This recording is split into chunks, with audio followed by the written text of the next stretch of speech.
What up, my freaks? RuinusInsight here with part 14 of my Total War Warhammer 3 modded Mannfred von Carstein Immortal Empires campaign. So as we saw last time, a few great battles, we acquired the defeat trait of Teclis, powering up the magical capabilities of Mannfred, and then had a fantastic fight against Zlatlan as the pike and shot undead and gun army took on lizards that vastly outnumbered them and were victorious. We ended the episode off the settlement garrison of the Black Crag under command of the Ironclaw orcs sallying out to attack our ghouls. Still not very high in terms of their veterancy as yet, but we're working on it. Every battle makes all of our named ghouls stronger, which is a nice thing to see. This is going to be an interesting fight by the looks of it. We are facing off against Orc Biggins, which is not a great matchup for us. They are tier 2, just like our ghouls are, but especially with the additional armor buff, 70 armor is too heavy for the ghouls, which have basically no armor piercing to speak of, or at least very little. Of course, the enemy's own armor piercing will be wasted at least a little bit, but the Orc Biggins do high enough damage to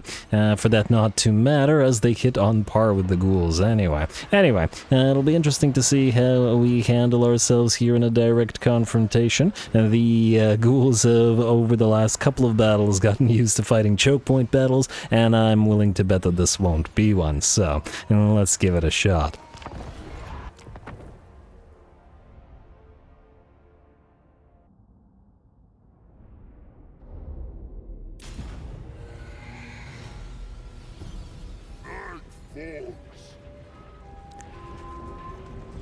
Alright, here we go, back in action with the ghoul army once more, and I'm excited to see them continue to get to work, though I perhaps spoke a little bit too soon, because it looks like we have some manner of choke points in this battle as well. That's alright though, we will of course take advantage of it. We have divided our army into two sort of distinct skirmishing groups built around a necromancer and a corpse guard each to take up the choke point and the side of this choke point. We'll use the shadow of this mountain area to block the enemy from hitting us with the goblin rock lobber, as obviously our fragile ghouls will be vulnerable, while a flanking force led by the 2 units of feral strigoi will obviously lead the flanks and try to overrun the enemy boar boys and hit the enemies in the sides and flanks, while the rest of the ghouls for once act as standard infantry and fight the enemy in a little bit more conventional fight rather than taking advantage of our mobility. Besides, the enemy has mobility of its own with all of those boar boys.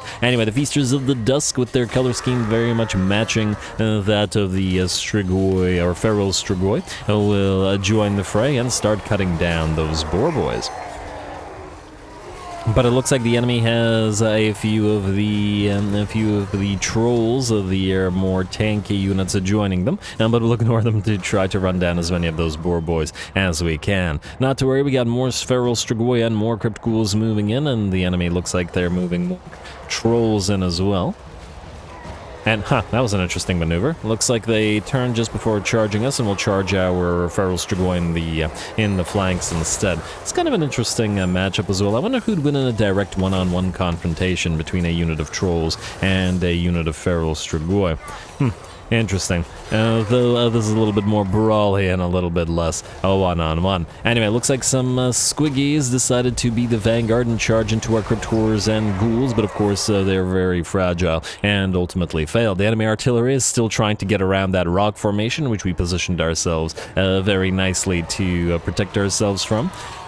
And the two sort of mainline skirmishing entities that we have are embroiled in the fight. I'm going to raise a little bit of dead to take a few of the enemy charges, and we'll probably proceed with doing that again as well. The enemy will be flanking us, both of the Orc Biggins and their faster moving boar boys, but that's the one of the great advantages of raised dead. It's very hard to flank a force that can suddenly tarped you and stop your charge in its tracks and distract you while our infantry continues fighting. Same thing repeated over on this side. The boar boys failed their charge as zombies are raised behind our force to hold them back, and we continue mincing their infantry with the crypt ghouls and horrors. Have noticed that the crypt horrors are massively out-leveling or out-veteraning, whatever, the crypt ghouls in this particular army. Probably because they're dishing out more damage and getting more kills. Well, actually, I don't know about getting more kills because there are more numerous regular crypt ghouls, so that remains to be seen. But, well, we'll get there eventually. Just need a little bit more XP, a little bit more action for this army. It's only fought a few battles so far, and I definitely enjoy it, so we'll get a few more. Black orcs in the center have arrived now and are, well, probably going to mince a fair few of the tiny little crypt ghouls who look so minuscule by comparison. And a sheer mass comparison between them. I don't know, a single crypt ghoul, little scrawny, starving creature compared to a black orc, which is basically all muscle covered in thick iron plates. I don't know, there's probably at least five times as much mass in one of these guys. But hey, we got our own big boys in the crypt horrors. They make the black orcs look small, and they're in their armor. We don't need no armor when we got gains. Alright, how we doing here? Bounce power's at about 70% in our favor, still holding the tide back, though a lot of the enemies have now flanked us, and we'll take advantage of their wah to try to counteract our leadership, our balance of power.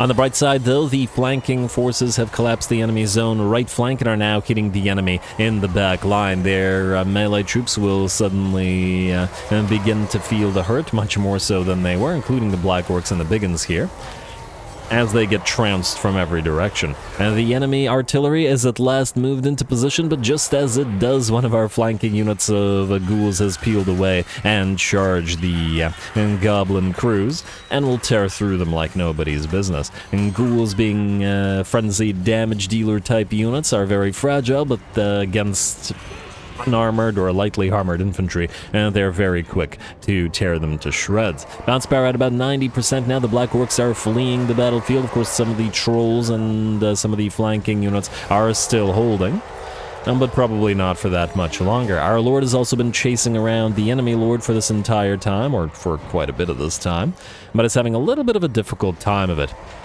It'll be a lot easier once we have our Terrorgeist mount, though I guess it'll also remain to be seen whether we keep this guy on the Terrorgeist or not. He is very matchy with this army on foot. It's just hard to take advantage of his hard-hitting nature when he can't get through his own troops. That's the big trade-off with or one of the big trade-offs with the mounts, after all. Anyway, still in the fight, which is fairly impressive, but that's orcs for you. And though their numbers are dwindling, and I perhaps spoke too soon, once again, not still in the fight anymore, as their army will shatter together with their lord, and the battle is ours. We're going to have to run them down since this is a garrison that sallied out, but fortunately ghouls are pretty fantastic at doing this sort of thing. They're fast and they poison enemies as they run, and we're even fast enough to catch slow-moving cavalry like the boar boys and run them down as well.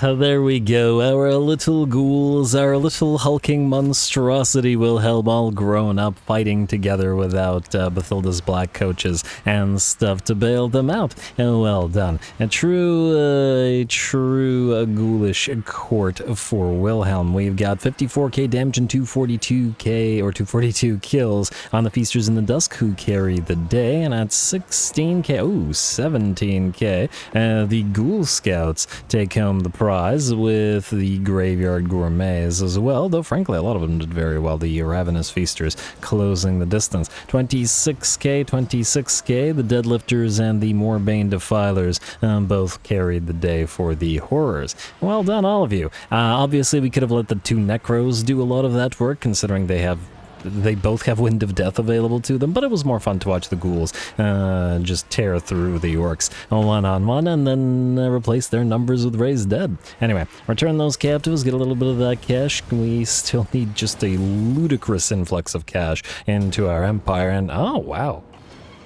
Man, another attack, and I think Theobald Bachmann is dead. I'm actually surprised Durthu could reach us here. Wait. Retreat. Obviously we... I mean, frankly, it's kind of a pathetic army, but this is just a follower stack of zombies. It's not a real army. Even if Dirthu's army is just not even worth fighting, but... try retreat? Yeah, okay, yeah, he can back off. Because that was the guy that was standing beside the Red Duke, and yeah. These guys are back again, these Zlatlan lizards, and... oh no, they'll kill off one of the little... ooh, wait, what if we take off the... no. I was wondering if we take off the banner, would it allow it to survive and auto-resolve, but apparently... huh! By putting the banner on the Lord, that changes it to a Pyrrhic victory rather than a close victory. That's really interesting. Why does it do that? Huh, well, I'm just curious as to the... huh, yeah, same thing with the hero. So when you put it on a unit, any melee unit, it does the same thing on the... huh. Why? On the same thing on the Graveguard. It's very curious. Well, anyway, we are gonna fight this, I guess. We are still damaging the Rotting Promethean's gunnery mob, but, well, there's still enough lizards to go around, and we are damaged, so might as well fight it again. And by again, I mean defeat the rest of these enemies and wipe Zlatlan out for good, I guess. And I also don't want to lose these guys. We'd be wasting several turns, just, yeah, let's go.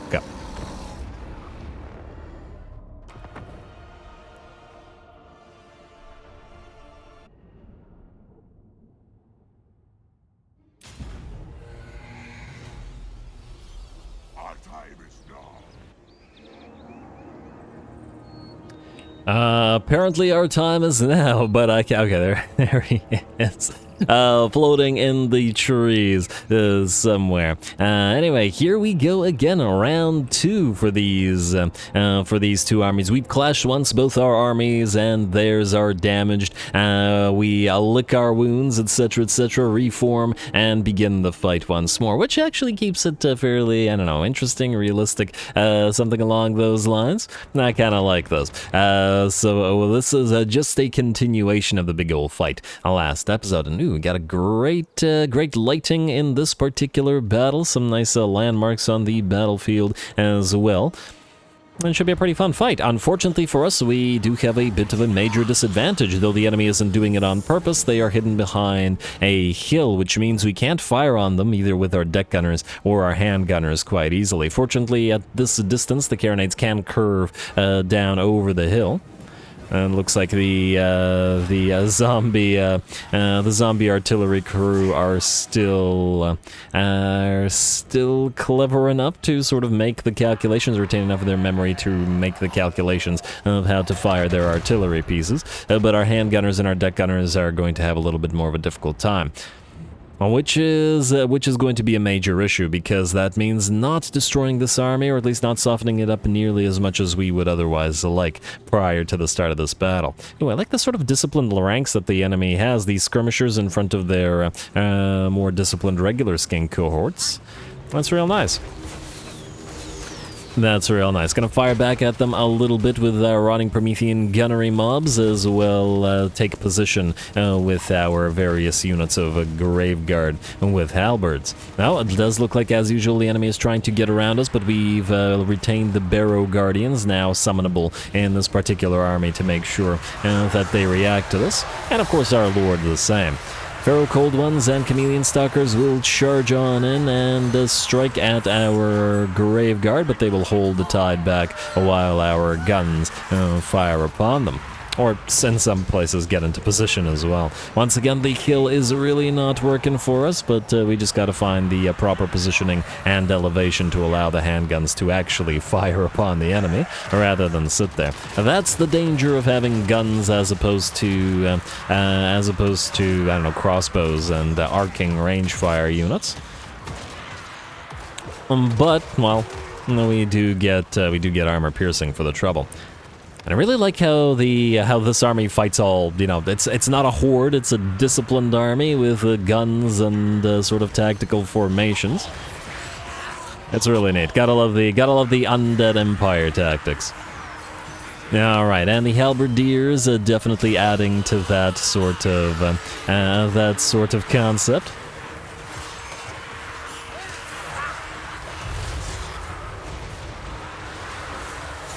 Alright, Now, looks like the balance of power is roughly even slightly in the enemy's favor as the enemy reinforcements have arrived on the field. It'll be taking a little bit of a longer while for the third army to reach us, and by the looks of it, they have more than 40 units, so some of them might take a while. We did obviously keep the carronades back because they were able to fire upon the enemy army as soon as the battle started, but have kept behind 2 units of Graveguard, one relatively healthy and one heavily damaged, as well as the heavily damaged rather, rotting Promethean gunnery mob, the second one, just so that they can protect the carronade from any charges and from arrival of the third army. But we have to deal with the second and first. First things first, I suppose, and so is the second thing, and second things second.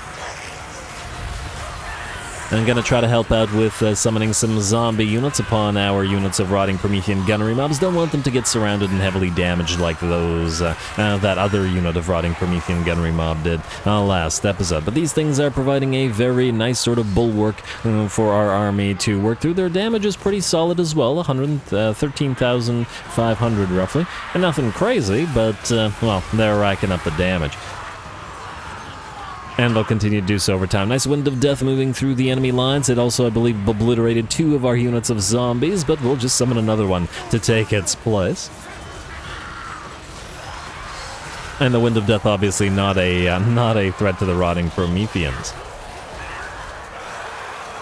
Alright. And they continue to hold. The enemy's reinforcements are definitely moving in now, and it looks like the faster movers have arrived. The Skinks and the Cold One Riders have smashed into the lines of Graveguard. But fortunately, we got a little bit of mass to stop the enemy from charging through, and of course the halberds to bring down those Cold One Riders. And on top of that, we're fighting in the tree line here, which gives us the advantage, at least until the Temple Guard and Source Warriors arrive. But fortunately, since they're part of the third army, and they're the slower elements of the enemy army, it should work out fairly well in our favor. Our White King has defeated the Source Old Blood, and the Red-Crested Skink Chief is currently being worked upon by our Blood Dragon Lord.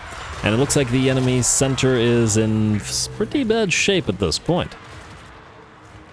Of course, we were really looking to try to actually destroy this first army before the second army crushes us in a pincer, so we really got to get a move on and turn our forces. But the enemy keep routing and rallying, though I suppose that does mean more of their units are being destroyed, but we actually have to win the battle to take advantage of it, so that we don't have to, so that we can auto-resolve the remnants of their army. Skinks is still being pretty impressive and fighting, despite their draining leadership.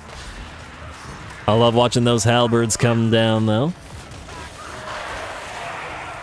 Alright, and the guns continue to fire at the enemy. How are the kills and damage on these guys? 8.8k, it's something, but once again, the heal really hurt us here. And for the deck gunners as well. Speaking of the deck gunners, they have now turned and are firing upon whatever enemy units they can reach. Temple Guard, Saurus, and the Lothern Sea Guard.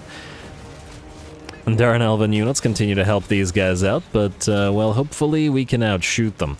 Though, frankly, we wouldn't be able to outshoot them if they were actually shooting at the deck gunners, because the deck gunners, like all of the Vampire Coast artillery, are super fragile, or at least artillery crew. Not artillery monsters, obviously the Necrofex Colossi, not so fragile. Anyway, shields up, Source Warriors will charge towards us, but fortunately we have a unit of Graveguard flanking them, and if they should choose to attack them, we can continue shooting them in the sides with the deck gunners and the drowned Fusiliers here. Looks like we've suffered heavy damage on our already heavily damaged unit of rotting Promethean gunnery mobs, and oh, will the auto-resolve have been correct, and will this unit actually melt away? Gonna try to back it up and retreat to the safety of our Necromancer or our Lord, where they can hopefully heal them up. Though they only have 4 models due to being damaged last fight,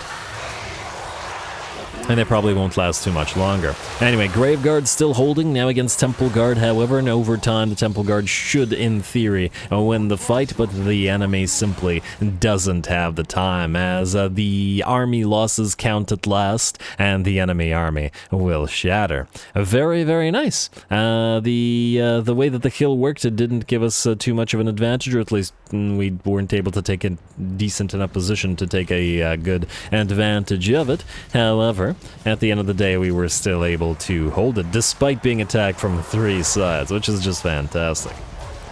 Alright. Very, very nice. And we're going to take a few seconds to try to heal up this unit of rotting Promethean encountering mobs. They're down to 2 and barely any HP, but they are getting those invocations of the heck. In fact, doubling up on them now. And we'll try to heal them back up.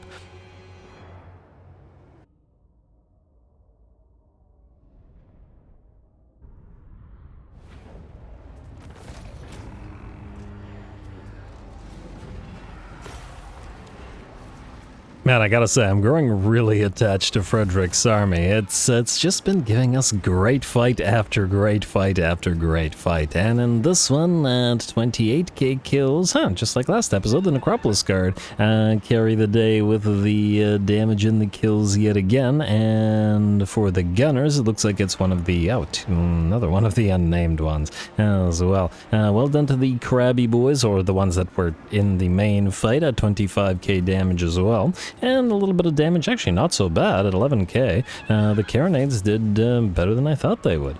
Very nice. Alright, of course we are... Hopefully that didn't break our siege and then cause us attrition, thereby hurting us. It does that sometimes, but no, it still seems like we're okay. I wonder if it would be advantageous to just break the siege and destroy this army first before...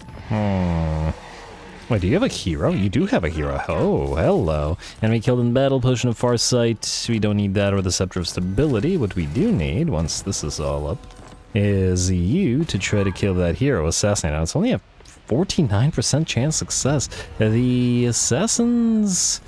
Hey, there you go. Okay. I was about to speak ill of the assassin, but it looks like we're okay.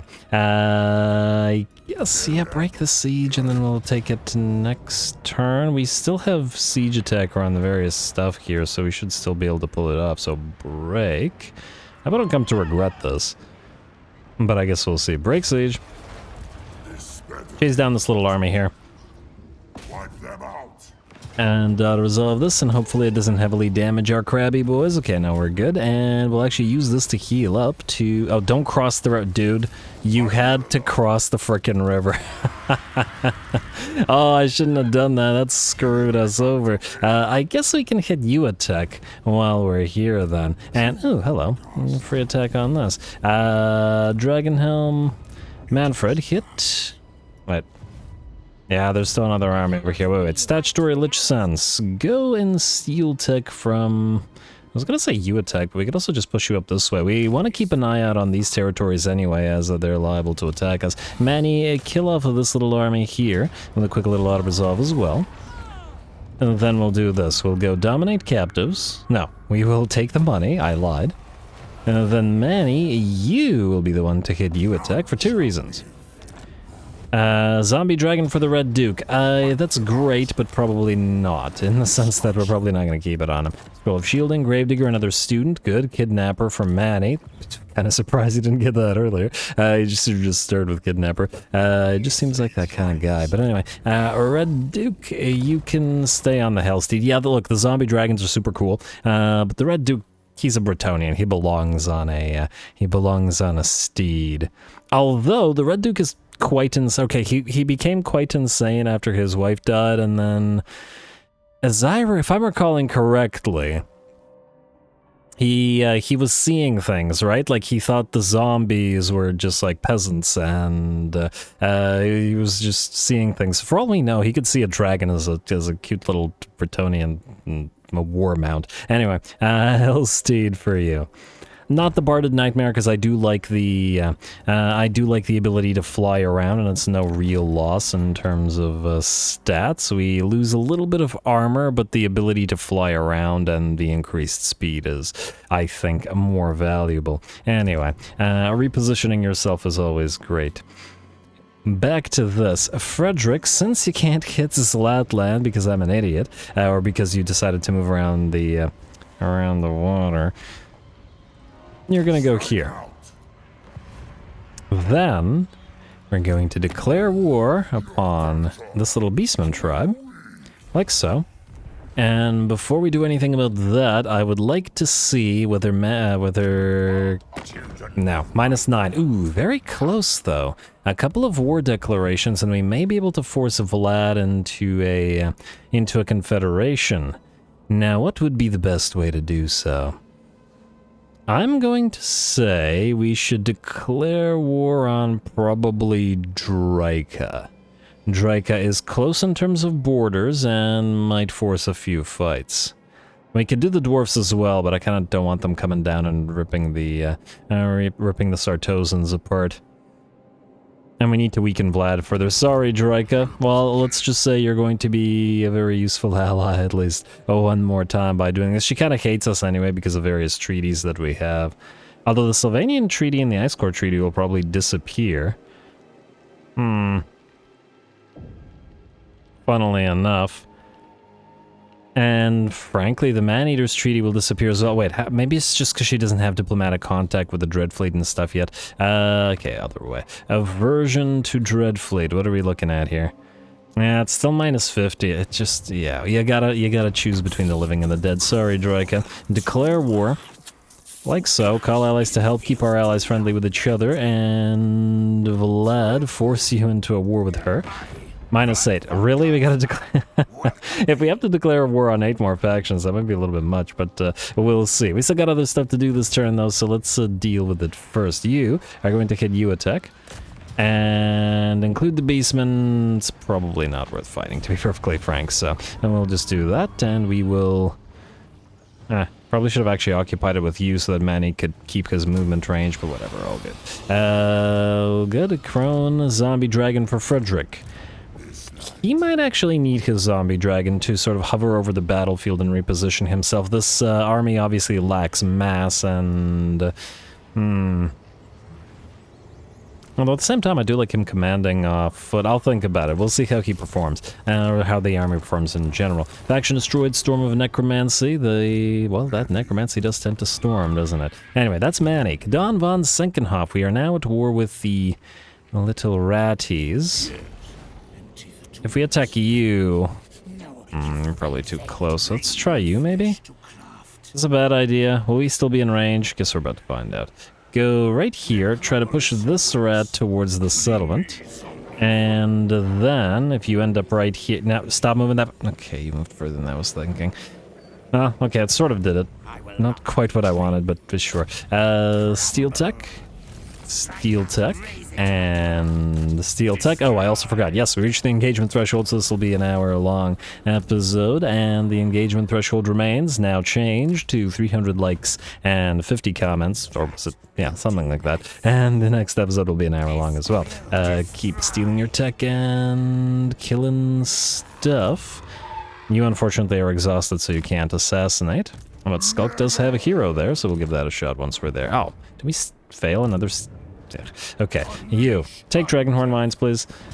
Should be... Oh, right, the Erebus hates the zombos. Alright, we'll maybe fight this. If this turn takes super long, I'll do this one between the episodes, because this is kind of a waste of time. Well, then again, they do have a Doom Rocket. Meaning we can't blob up as we normally would. Huh. Wouldn't want to lose any of the Tomb Scorpions like that. Maybe this is worth fighting. I forgot that we're fighting Scryer here, and the Doom Rockets are going to be super dangerous to slow-moving armies like ours. Interesting. Might give this a shot. Let's first, however, give stuff to everybody like so. We'll leave these guys here, nice for now, and I hope I won't forget it like I have a bad tendency to do. You are going to knock out this little rebel army with a quick little auto-resolve. Like so. It's gonna kill off the bats, really? Okay, what about like this? Ah, that'll keep the bats alive. Yay. Heal up, I guess. Not much of a choice, and then I guess you're gonna have to go into Necromantic Ritual. And then heal up, because, yeah. We'll want to hit Bitter Bay, but we won't be able to do so until you're healed. Barded Nightmare as well. Rod of Flaming Death, Assured Assailant. Great. Bathilda, I would like you to hit Ashridge Mountains, which I guess you'll have to do next turn until we're ready to go. You were supposed to take Black Crag, and I guess that hasn't changed. How to resolve this? Free Fencer's Blades. And Occupy. Alright, there's no book or anything here, but delete that. There is a gold mine.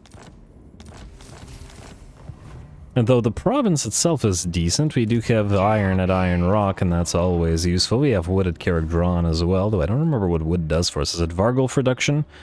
Felbed and Vargeist, not Vargolf, but it's not faction-wide reduction, it's just trade goods. But, you know, we're still getting value out of trade, so there is that. Bathilda, you're good. Gustav Grigorovich, you are going back around this way to where you will help fight either Kairos or the elves, at least for now. Though, well, maybe not Kairos because, well, all the magical damage that he's got is going to be very ugly for the ghosties, but I suppose somebody will most likely have to get embroiled in a conflict with Oshiotla, and that there's a decent chance that that'll be you. Liesel von Deal, you are probably going to have to take these territories because we might not have anybody else to deal with that, with your fledgling Blood Dragon army. It's not complete yet, of course, and okay, you know what, go here. It's not complete yet, but it should serve. Lady of the Azrael. How do you hit us? Minus 23. It's not horrible. It's not great, but it's not horrible. You just leave them alone. I don't want the rest of our allies to be angry at us because of them. And I believe we're okay for now, so you go somewhere, recruiter, at least for now. Next up, after recruiter after recruiter, what do we have? Anything new and interesting? Wait, there was another recruiter or dead raiser here. So probably nothing that we would necessarily want to raise, at least at the current time, eh? And we got the zombies and stuff. We've got... Yeah, I was waiting for another terror geist, but that's not going to happen. Morat the Jaeger was supposed to pick up another pile of zombies, maybe. You have the domineering traits, so you can do that, which you can raise for basically nothing because you're a recruiter. I guess we could use... Yeah, but I was going to give Otto Stillman the Tomb Scorpions and maybe some other stuff. We give him some ghouls temporarily.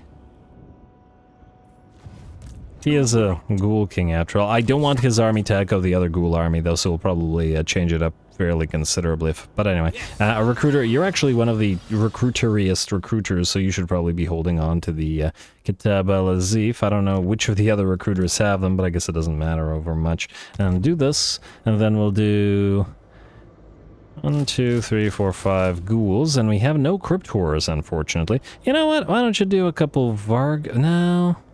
The Vargovs, once again, lore-wise, work with the Strigoi. However, for whatever reason, once again, they made it so that they don't buff them. I mean, I guess Ravenous Hunger would work nicely for them as well, just make them even tankier. But that works for everybody in that sense, and doesn't keep it particularly interesting. Anyway, I'm just going to give you the ghouls like so. And we actually have to carry the Terrorgeist, and well, I guess we can meet up with both of these guys here while we travel. Yeah, you know what, that's probably the best way to do this. Let's also give... I'm gonna say a couple of corpse carts with unholy lodestones to... You know what, do both armies. Oh wow, they're actually quite expensive in terms of upkeep cost. Yeah, whatever. And there is a few zombos. And then, you know what, you can take the zombos. We'll approach this guy with the other armies soon. Might as well just trade all the units here because the recruiter's going to travel in a different direction. I don't want to waste his move range because he got to get the first Mortis engine and the first Terrorgeist to where they need to be. Go, go, go. You guys can take all this. Yes, and I think we're good. You know what, let's just raise the rest of the zombies then. Yeah, alright. Here. Hold all this. We'll just raise as many zombies as we can here. For these guys to enjoy. There we go. It's not like their upkeep is all that much. You can have the zombies. Minus 2 corpse carts and I guess 1 zombie, like so. That'll be your army. Maybe, you know what? A couple of Balefire corpse carts as well. Because it might be a while before we get him any kind of proper necros, you know? We're below 9. We're below 10k again. I just can't maintain the necessary amount of income. I should stop raising stuff, but it's kind of hard because I want stuff. Anyway, Take all of you, minus the ghouls. And there we go. Then you are good to travel, sir. Go this way. Man, actually, just go around here. Oh, this is the same territory, isn't it? So we wouldn't be able to raise anything like Terrorgeists or anything here, but that's fine. I want to give the mortal units... Wait. No, that won't work. I was thinking about something, getting a few other units, but it's fine. Go this way and keep traveling. Alright, that took a little bit of a while, but hey, this army needs to work with this army for zombie horde plus some stuff. We'll do something with that army. I haven't decided yet what exactly. Yes, it'll be zombie heavy, but I want it to feel different than Gorst's army. A Red Duke. You want to fight Durthu? I mean, it's just a pile of Glade Guard, but they are buffed up fairly nicely. 42-32. Huh. 42-32. Why? What is giving them so many red line buffs? Well, it's probably the mod doing this as well. I like the mod, but I don't like that it seems to include range units in the melee buffs. It does make them survive charges for a few seconds longer, I suppose.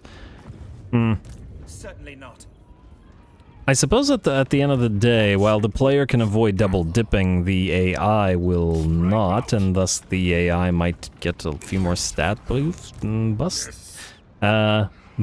rather. not quite sure what I was saying there, but certainly makes me wonder. I do wish there was a submod that would allow you to sort of pick and choose which of the aspects of this particular mod you could use. And oh, he's moved to Mannfred, which means we'd also have the reinforcements. You know what? Kind of, I know it's Durthu, but it's kind of a pathetic army. Let's face it, our knights would just run them down and it'd be like one charge, and it wouldn't be very interesting. We'll just let them go. Return captives, and okay, you know what? You can pop one of these to one of the melee infantry. Return captives. Gotta get some of that money back that we just used a billion of. Theobald has a Helm of Discord. I don't think you're gonna keep that. Defeated Durthu, flaming attacks, kind of irrelevant, so yeah, let's move towards Findal now. And see if we can't catch you. Destroy them indeed. Frankly, Durthu's army was surprisingly weak. Okay, well, we're not catching you. And we're obviously not staying in Athaloran territory, so just stay here, channel a little bit of mana. The frickin' draining winds are screwing all of our armies over. So, yeah, lose the Helm of Discord while you're at it.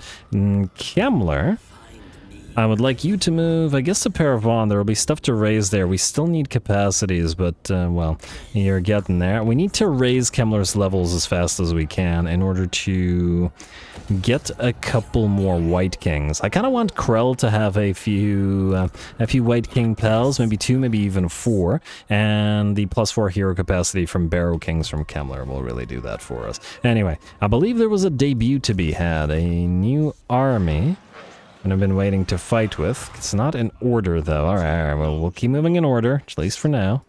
Merciless. Yeah, merciless. You guys go here. Chase this army down and Shadowed Stone, but you know what? Greasy. I don't like that you're moving to territory that we have kind of a claim on, and you may not completely dislike us. However, we're going to cancel our agreements with you. That'll mean more money not flowing, unfortunately.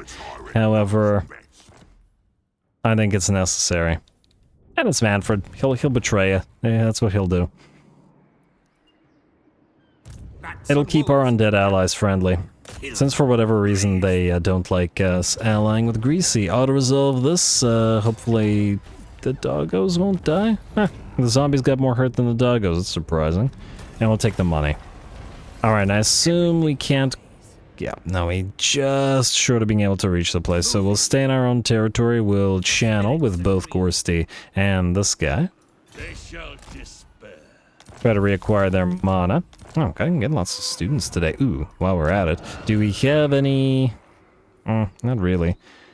I might start using necromancers that don't have the forbidden rod just to speed up the just to speed the thing up, or maybe even malevolent ones just for the missile resistance increase. Makes them a little bit harder to bring down, and they're pretty critical after all. What's our capacity for necros right now? It's 24 out of 29. We're using a lot of them.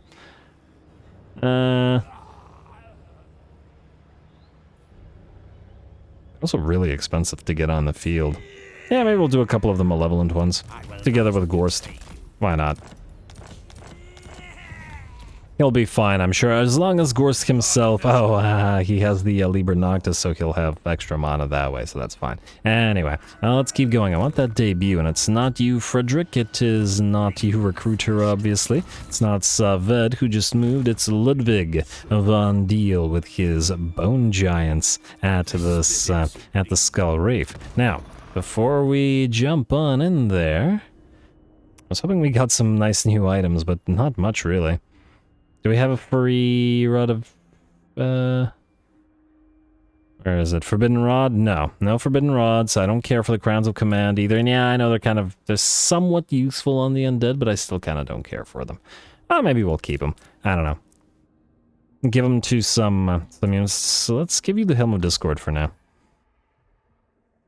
Give them to some supporting units or, well, Necromancers. Time for the debut. I want to see the Mourngulls in action. I want to see the Spellbreakers, though we have seen them once already, and the Bone Giants, of course. Raid the Cove, and what do we have here? Decent amount of Depth Guard. Ooh, a Rotting Leviathan. Should be an interesting fight. Pyrrhic victory, medium casualties. Let's pop the War Banner on our first Bone Giant, and away we go.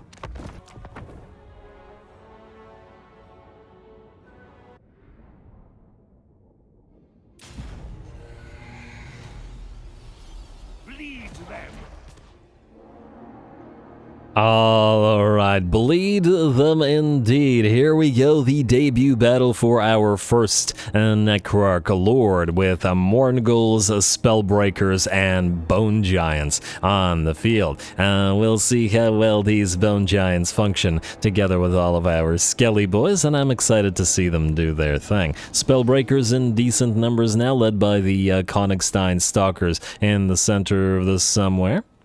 And there we are. There they are with their scythes. And looking pretty darn nice. They did good with the model work here. Some of the Mourngulls are staying with our formation, whereas a couple of the Mourngulls will, of course, use their stalking and unspottable to peel away and hit the enemy artillery in the back lines. I look on with jealousy at the enemy depth guard because we definitely want those of our own. But well, you know what? The Bone Giants will make them pay for not joining us sooner and start knocking a few holes in their ranks. And of course, these are SFO Bone Giants, so they're going to be a little bit harder hitting than the vanilla type.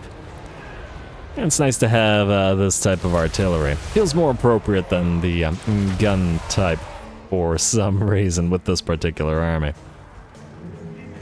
Alright, a few nice hits to the depth guard, and they've lost about, I don't know, maybe 25% of their HP, but that number is going to increase as the explosive big ol' arrows continue raining down upon them. Enemy, of course, will fire back at us with its own artillery piece, just a single Carronade, however, and the Mourngulls are coming.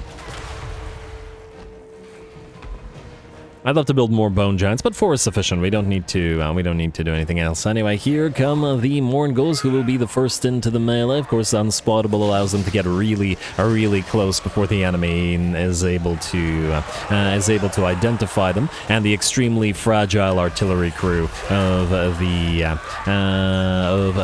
Vampire Coast will lose or disintegrate extremely quickly as well. I've always loved Mourngulls. Their animations are fantastic, and prior to them being added to the Vampire Counts, when they were only available to the Vampire Coast, which also made no sense from a lore perspective, I looked upon them with jealousy in the same way that I still do the Depth Guard. Depth Guard's still probably the coolest looking infantry in the game. Granted, I'm biased, but it's nice that they at least gave us Mourngull access. But yeah, it never made any sense that, for those unfamiliar with the lore, Mourngulls aren't sea creatures, so they're mountain creatures of people who essentially starved to death and became these hideous monstrosities. The fact that they were available to the coast and not the Counts never made any real sense.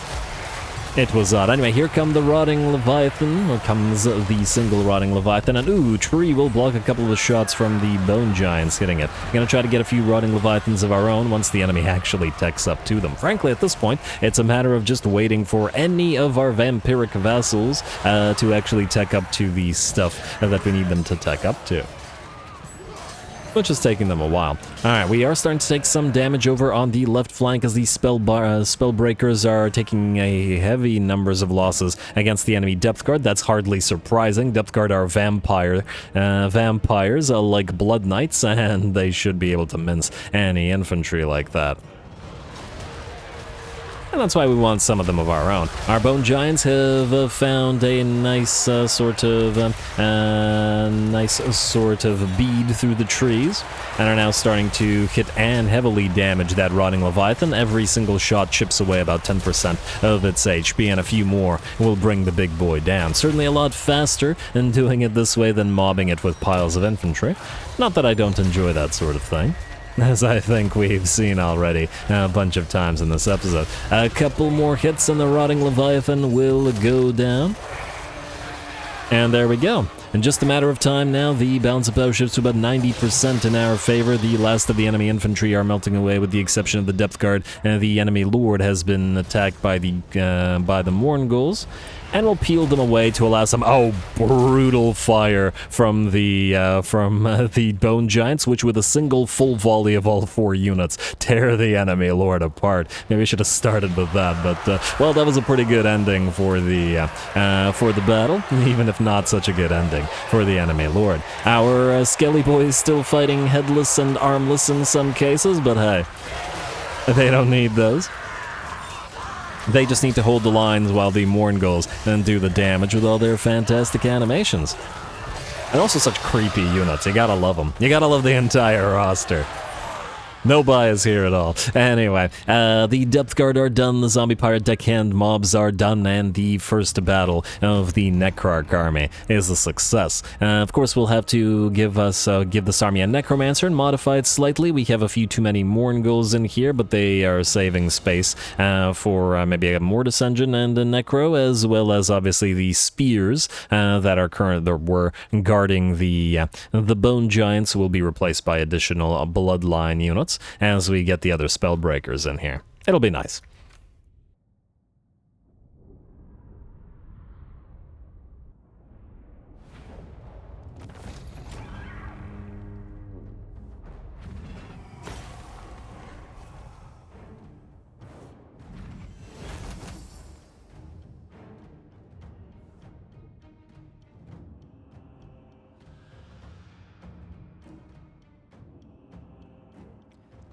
Alrighty, there we go. Fun little fight, a little bit of damage on some of our mainline units, but that does make sense. The Spellbreakers should be supported by a Necromancer, Corpse Cart, Mortis Engine, none of which we have in this army as yet, but are looking to get. The Morngulls did well, but that's hardly surprising. I was, however, quite impressed with the capabilities of the Bone Giants there. Usually, or at least in vanilla, I'm somewhat unimpressed with the Bone Giants, at least for how long it takes to get them, especially in numbers. But it looks like, I think SFO increases their explosion radius or does something with them. They seem to do a little bit better than they usually do, for me anyway. So, quite nice in this army, and their whole bony countenance works with the type of army that this is as well. Anyway, we will take the money, because, well, that's why we came here, to get more money. Which we did, but we want even more money. Corpse Card, Balefire for Saved. Ludwig has his Hellsteed and whatnot, and a Tormentor Sword, which isn't horrible in this army, in theory. Probably gonna put it on one of his minions, but it's not horrible. Anyway, there are other islands nearby, and he is still waiting for heroes and a few other things, so we'll probably move towards getting that. So grab this island, but hang around here for now. The rats are angry, and if they start moving towards us, you're going to be the one to go and fight Ticket, and probably have a nuke dropped on all of your units. But, well, and that's just the nature of fighting the rats, which we gotta do since they're holding one of our books for some reason. Well, I don't know what they're using it for, whatever it is. It's, well, not as good as what we can do with it. Manny, get into Vampiric Channeling, please. All that mana lost for nothing. Saved is good. Anybody else need to move? Odo Stillman, you... Oh, right, you're supposed to move towards Kadan. Oh, right, I forgot about Kadan's attacking. I said I might forget, and I did. Well, at least I'm consistent. You can go into, I guess, channeling. Would it be faster to move this way? Not really. Yeah, let's go into channeling, try to cross the river, and then you will follow him next turn, like so. And the Porous, yes, you're one of our borrowed armies to grab islands, so let's grab some islands, shall we? Approach the carcass, and casualties high, really? Against this, ugh. Okay, generally I don't want to do this, but and fight these little battles, and I'll try my best to keep the little borrowed army battles for the islands between the episodes, but in this particular case, I want this particular army to be able to fight more than one fight, which is why we're just going to rapid fight this one. And just to keep the army alive, essentially, or obviously the Pyrrhic victory auto-resolve would have destroyed the army. But hey, I think generally speaking, having borrowed armies actually serve a purpose is a really great thing, because that's why I usually never borrow the armies, because they usually don't really serve a purpose. Anyway, let's set this up real quick and get ready for the enemy attacks. And you guys are gonna go here, like so. Like so, and then I'll probably just speed through it as fast as I can. You guys go here, and we will... maybe protect the flank with you. You guys are going to be needed. Doggos move out on the flanks. The enemy does have artillery pieces of their own, but it doesn't mean they'll actually make any use of them. And good enough. Don't run. Turn off skirmish mode, everybody. Nobody else is in skirmish? You're in skirmish bombers. Alright, good. Good. And our cannon, can you guys... Okay, wait. Looks like the enemy cannon is moving towards us for the enemy artillery piece. So doggos, move around, doggos, move around. I guess let's max speed it. Are you all really gonna fire at the same unit? They're all gonna fire at the same unit. Of course they are. Okie dokie. Maybe the second round they'll do something different. I'm actually just curious to see. No, they're all gonna fire at the same one. Alright. Fine game if you're gonna be like that. Fire on the ranged units, because I wager they're gonna be a lot more of a problem for us than the melee units are. You go forward as well. Cannons, let's say... Do you have any abilities on you? No. Alright. Melee troops are coming. Cannons, fire at the melee troops. 1, 2, 3, and... I don't know, you can fire at the Lord. Alright, I'll run down the enemy lord here, and then we'll charge the artillery with our scurvy dogs after. Looks like you're gonna take a couple hits, and we'll heal you right up nicely. There we go. Alright, let's watch a little bit of the action. If nothing else, at least we can see our allied units firing away. Alright, mortars fire. It's nice to get a little bit of vampire kills preview. Oh, right through our own units, but you gotta spend zombies to make zombies. Wouldn't you agree? Alrighty, let's charge these guys. I think the mortars can now fire at different units. The cannons have more or less stopped. Let's see if they can't all target the enemy lord. And now, okay, you can rush that zombie-powered gunnery mob. You can maybe start moving into melee. You can bomb throw here. And our own bombs are probably going to hurt us more than they're going to hurt the enemy here. Alright, it looks good to me. Cannons... keep firing what you're firing at, you're fine. Let's see, handguns. Go after the enemy fleet admiral, and wait, you go after him too. The scurvy dogs have nearly destroyed the enemy. The zombie-powered gunnery mobs are doing surprisingly well here, though. But probably not for too long. Let's heal up the animated hulks, and we should be able to get ready to move the scurvy dogs out soon. Cannons are done. Fire upon that unit of approaching deckhands, and then move away. You. Hand cannons, fire this. No more bombs. Oh, you guys went into melee. Back away the zombie-powered gunnery mob, and then charge into the rear line of this unit. Oh, it's a depth guard unit. I didn't even realize I had a depth guard. Well... I mean, obviously I'm not really taking this battle particularly seriously, so... all good either way. The army just has to... Oh, wow, what the heck happened to you? The army just has to keep enough units viable so that we can auto-resolve the next fight. I just want 2 of the... Okay, artillery, you're just... all of you fire at this. So that we can get 2 of these battles. Unfortunately, because of the presence of the depth guard, which we're still waiting for our own allies to give us. This unit still alive? Well, ish. Alright, hand cannons move, doggos move away, guns. Let's charge into melee U and see if we can't get another bomb throw into this unit of depth guard. Oh, the bomb throw is probably gonna hurt our units more than it's gonna hurt them. Yep, that took that took more HP from our own unit than it did them. But all good. Anyway, battle is over. And we still suffered casualties, but hopefully not so many casualties that the next battle can't be auto-resolved. We might even be in range of the next battle, so who knows. Guess we'll find out shortly. And the main thing is we want to try to acquire some of that materials at sea or lost cargo. There's a bunch of stuff that would be potentially good for us. Try to keep that unit alive. Let's speed it up to max and battle's over. Good. Let's see if we get a nice reward for this. Probably could have done that a little bit better if I took the battle a little bit more seriously, but all good. Once again, it's just an auto-resolve army that we borrowed from our allies, and our allies are just wasting their time. Noctilus is sitting there. We told him a long time ago to attack Alberic until we eventually pieced out with him, and he never moved out. It's kind of weird because the... heal up. Well, heal up would guarantee it. Fine. What I was saying is it's a little bit weird that Noctilus didn't want to move for Alberic, considering that... Oh, some nice finds. But no materials at sea or anything of that nature. Because I feel like Noctilus should have like a longer range on how he listens to allies. Because otherwise he's generally too far away to obey any orders. There we go. Pyrrhic victory again. We'll auto-resolve this one because we don't care about the army, and we'll take the money this time. And that'll double up. Let's see if we get a decent reward this time around. Come on. Corpse Thief, another Scroll of Leeching. Hey, lost cargo. It's not materials at sea, but it'll certainly work for us. Sea Corpse. Is it fell cargo we want? I think Shipwreck has battles. Oh, I always forget.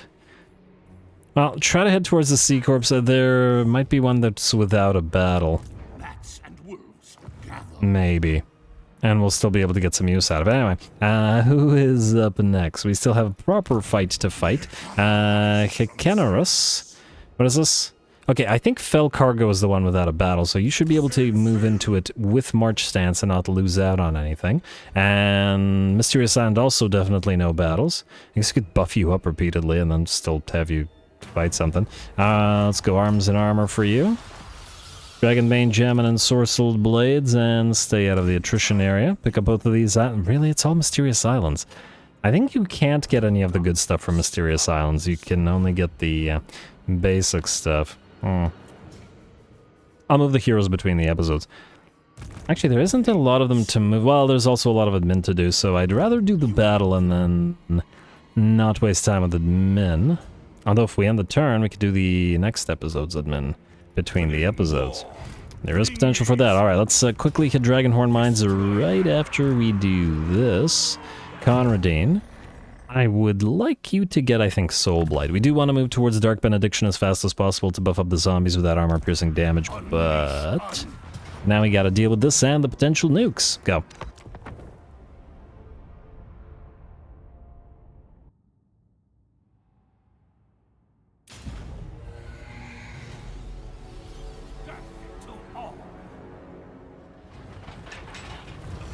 Alright, here we go. Kadan von Senkenhof, our first Necromancer Lord on field.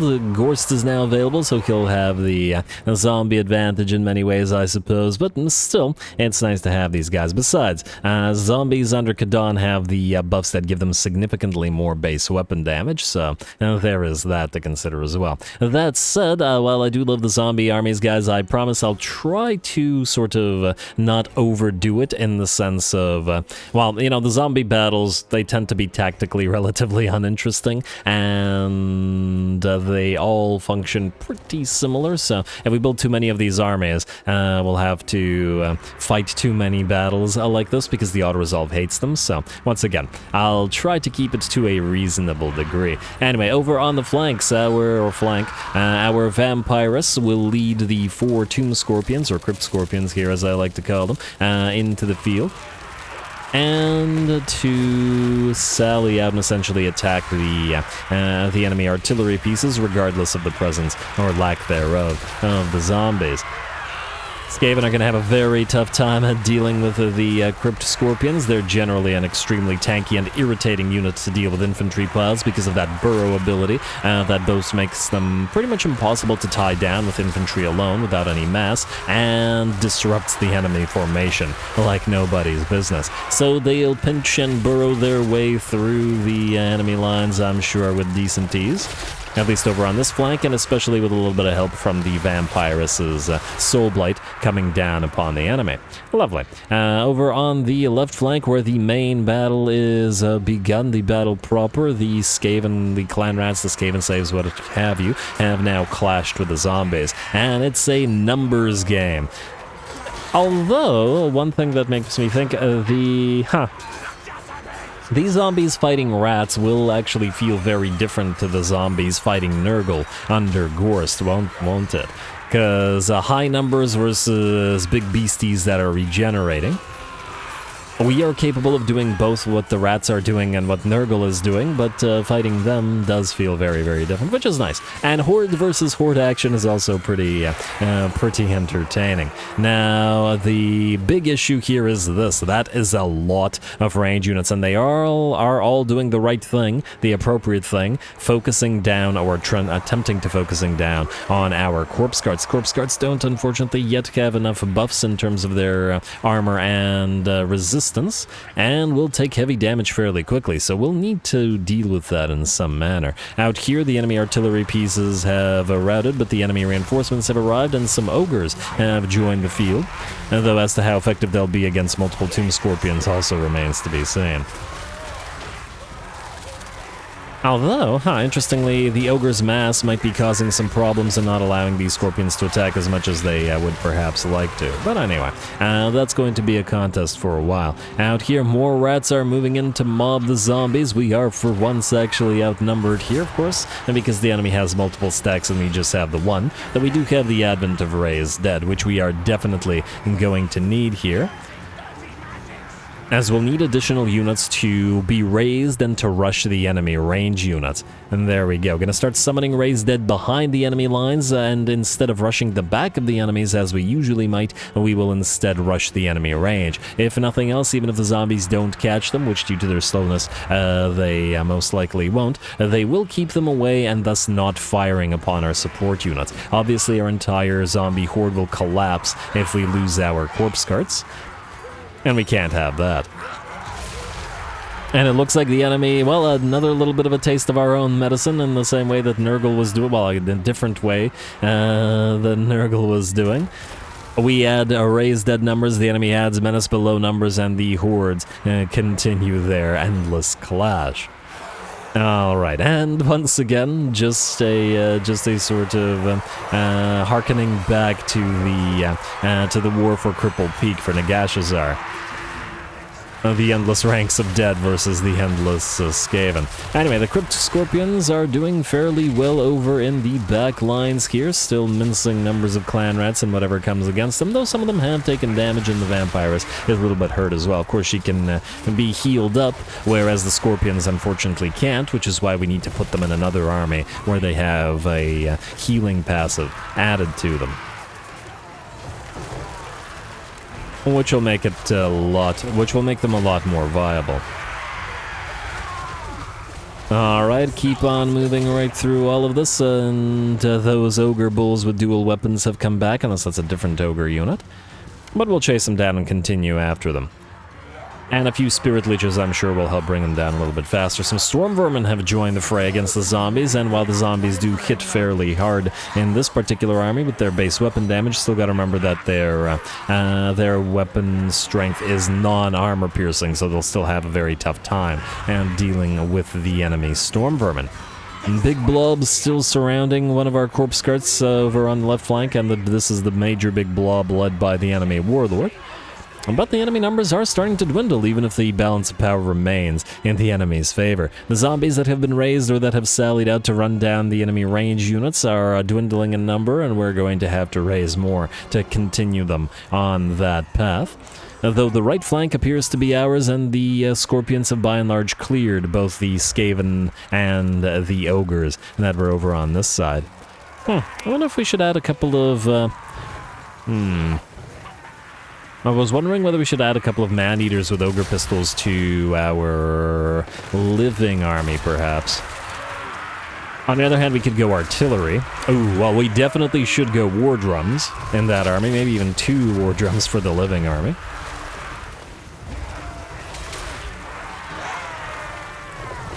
The ogre pistols are also really, really nasty, though, so they could help out. Although the crossbows in the living army will be taking down large units, so it's not super needed to do ogre pistols. I'm not sure we'd have room for them.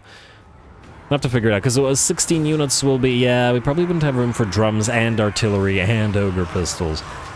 And 16 units, 8 and 8 of the crossbows and the Alamian bordermen. I guess we could do only 6 crossbows instead of 8, there's that. And that'll leave room for a couple of ogre pistols, potentially. I'll think about it. Either way, this battle is still continuing. Ooh, the Plague Monks have gone in, and while the Plague Monks will rack up insane kill counts against the zombies as they tear through them, and being frenzied damage dealers as they are also very lightly armored, and thus they will have a... oh, actually, surprisingly low kill count here. Decent damage count, but surprisingly low kill count. I guess the zombies are holding. Or maybe other units were getting in their way, but anyway, they're lightly armored enough so that the zombies can dish out damage to just fine, just like they can to clan rats and Skaven slaves. If these armies had a few more storm vermin, they'd be struggling a lot more. But I can see why the out-result was giving this to the enemy. But it also should learn by now that zombie armies are not to be underestimated. The balance of power has at last shifted in our favor. The enemy range units are back once more. We're going to get a Scab Scrath activation through their lines just to try to reduce the number of range firing at us. But soon the zombies will overrun their main line and their range will have nowhere to go. These Scorpions have moved on through the right flank. We got another Raised Dead summoned unit available, and it's going to charge those range units to keep them off of our catapults. I don't know why I said catapults. Corpse carts. While the Crypt Scorpions move on in as well. Of course, fighting Skaven means they will rout and rally repeatedly, which is the annoying nature of doing so.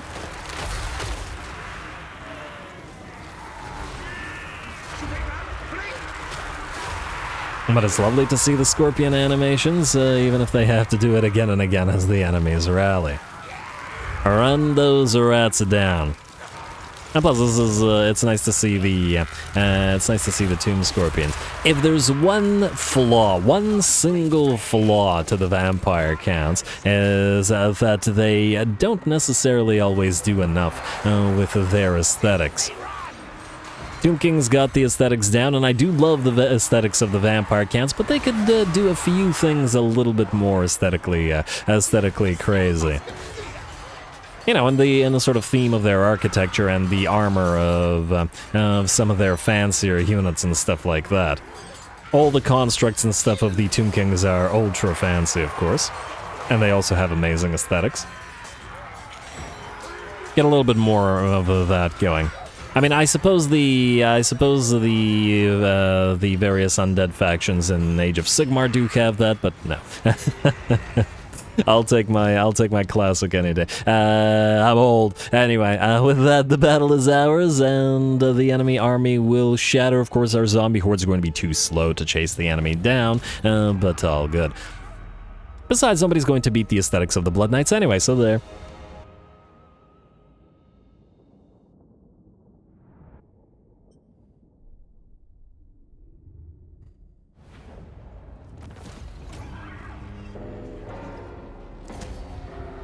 Alright, there we go. A fun little fight with the zombies, starring once again, and the Tomb Scorpions. Of course, once again, in this army they can't heal themselves, so we will need to get another army to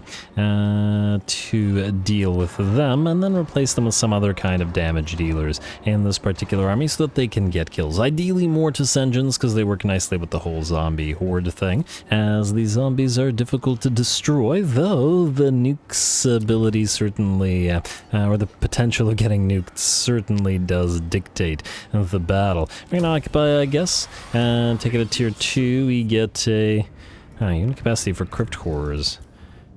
Well, it's not like we can raise them here, and 7 out of 3. Oh right, I deleted the crypt horror building to replace it with the banshee building for Kamler, didn't I? Well, what are you gonna do? We'll just need to build it in a few other places and then get more crypt horror capacity. You can, in the meantime, however, replace those zombies that you lost. In fact, other than the decently leveled ones, let's take you guys, put you together, and then raise 3 to replace you. 1, 2, 3.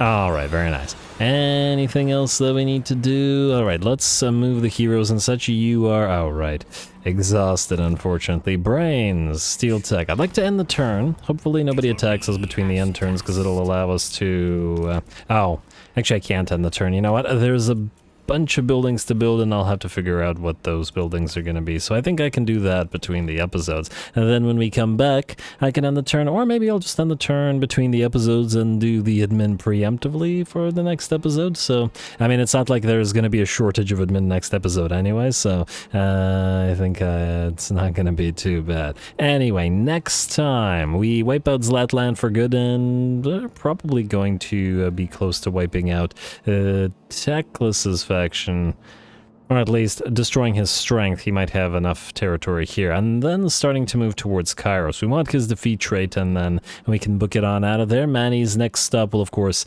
be Nagashazar, and we'll pay attention to Vlad and maybe even declare war on a few more factions to try to weaken him. Hopefully he loses a couple of armies and thereby gives us the ability to confederate him. Would be swell, as we'd immediately be able to co-opt his armies into attacking Abhishek Bloodgatherer and give us another book of Nagash. Speaking of the books, that's obviously a win condition for us, not like a win condition from the actual win condition, but like a win condition that we make for ourselves, and we'll definitely have to send the armies up here, Red Duke and maybe even Kamler to join. Ooh, I didn't notice we were up to 8 blood kisses. That's not bad.